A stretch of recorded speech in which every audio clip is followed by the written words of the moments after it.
tal? Hoy vamos a hablar de la sensación de hambre y cómo ésta se regula en nuestro organismo, ¿ya? Primero, poder decir que la ingesta de alimentos en nuestro cuerpo se regula a través de la sensación de hambre y la sensación de saciedad. Y estos funcionan en forma complementaria. Cuando yo siento hambre, como, y la sensación de saciedad hace que yo pare de comer. Entonces, estos mecanismos logran mantener un equilibrio en el organismo de tal manera de alimentarnos con lo justo y necesario cuando esto está funcionando en forma normal, ¿ya? Entonces, en este capítulo vamos a revisar específicamente cómo funciona el hambre en nuestro cuerpo. Para esto quiero compartirles algunos documentos que me gustaría revisar que tienen que ver con estos mecanismos, ¿ya? Entonces, como les decía, vamos ahora a hablar de la sensación de hambre.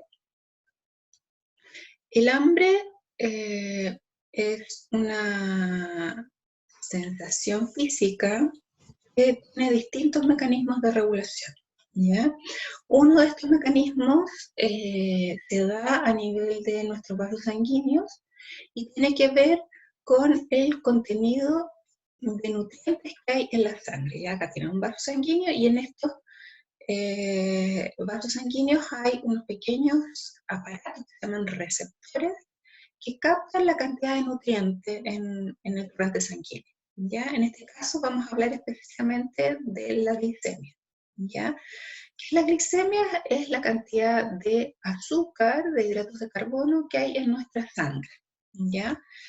Por ejemplo, acá, como ven en el gráfico, normalmente la glicemia se mantiene en un rango, ¿ya?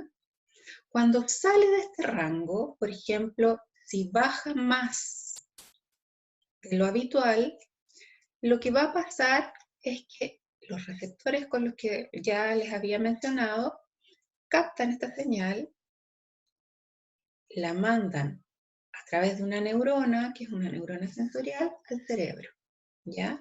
El cerebro, al recibir esta señal, esta información, lo lee como hambre y esto gatilla una conducta de búsqueda, una conducta activa de búsqueda de alimento, ¿ok? Por lo tanto, me muevo a buscar algo para comer, lo ingiero y volviendo al esquema anterior, si esto estaba muy bajo, estaba por debajo de lo normal, al comer vuelve al rango normal, por lo tanto, la señal de hambre acá deja de ser enviada al cerebro y paro de comer, ¿ya? Esa es la manera habitual de funcionar de nuestro organismo, ¿ya? Ahora, vale la pena también mencionar cómo podemos identificar esta sensación de hambre, que es muy importante aprenderla a conocer, ¿ya? Habitualmente, el hambre la sentimos físicamente a nivel de epigastrio, técnicamente epigastrio, que es acá en la boca del estómago, ¿ya? Y es una sensación, muchos la describen como una sensación de vacío, o quizá una sensación leve de ardor, ¿ya? Y en la medida que esta sensación va creciendo, también van aumentando y apareciendo otras señales que se suman a esta inicial.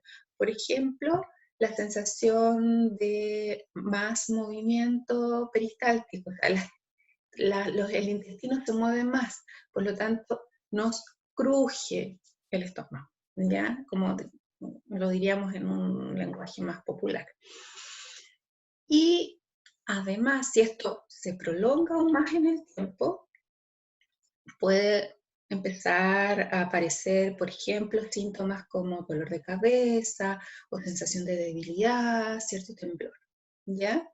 Ahora, estas sensaciones que acabo de describir se pueden graficar y a veces es bueno tenerlo claro en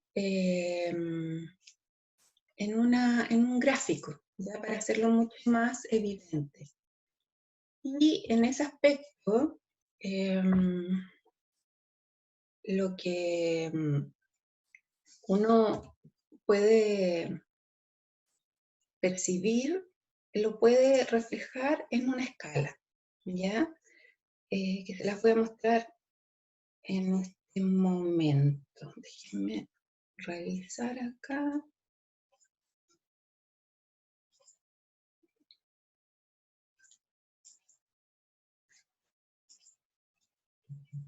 Como ven ahí, es una escala que va de 0 a 10, donde 0 es nada de hambre, o sea, nada de lo que acabamos de conversar está. Y 10 es mi máxima sensación de hambre, aquel momento en que lo que me pongan por delante me lo voy a comer, ¿ya? Habitualmente lo que uno recomienda es comer con una sensación de hambre alrededor de 5, ¿ya? ¿Por qué? Entre 5 y 7. Porque en ese momento voy a tener una sensación física de hambre como las que acabamos de mencionar, ¿ya? Pero voy a poder esperar un tiempo para programar mi comida, ¿ya? Tanto en dónde voy a comer y qué voy a comer. Eso me permite elegir la comida y elegirla idealmente de una manera más sabia, ¿ok? Versus cuando estoy en 10 y como les decía, es una sensación máxima de hambre, no voy a tener oportunidad de elegir, porque es tal la magnitud de la sensación de hambre que voy a terminar comiéndome lo que se me presente delante, ¿ya?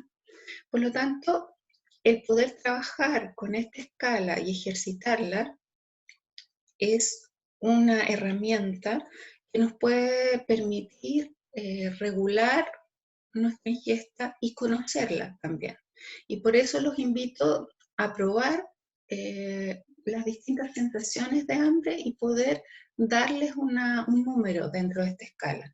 Por ejemplo, ahora mismo podrían ustedes hacer un pequeño revisión de las sensaciones de hambre que en este momento tienen. Quizá revisar a nivel de la boca del estómago, qué tanta sensación de vacío hay, a nivel del fantaseo en relación a comida, y poder poner una nota. Tal vez estamos en 3, tal vez en 4, tal vez en 7, ¿ya? Y una vez que coman, también los invito a revisar qué tanta hambre hay en ese momento posterior a comer. Y puedan ir chequeando cómo va variando esta escala a través del tiempo y a través de las horas, ¿ya? Normalmente, yo les explicaba que la sensación de hambre se regula por la cantidad de nutrientes en sangre. Y más o menos cada 4 horas esta curva de glucosa tiende a bajar, ¿ya? Por lo tanto, cada 4 horas nuestra sensación de hambre va a aparecer, ¿ya? Es por eso que normalmente les van a recomendar comer cada 4 horas. Ese es el porqué. No es algo arbitrario ni antojadizo. Tiene que ver cómo funcionan nuestros mecanismos de regulación del hambre y la saciedad, ¿ya? Entonces, quedan súper invitados a jugar con esta escala, a conocer cómo funciona el cuerpo y empezando a calificarlo según esta escala de 0 a 10. Y tomar en cuenta que más o menos entre 5 y 7 de hambre es recomendable comer, porque más o menos también cada 4 horas ustedes van a estar en ese nivel de su escala de hambre. Ojalá les sirva mucho, practiquen y nos estamos viendo. Que estén bien.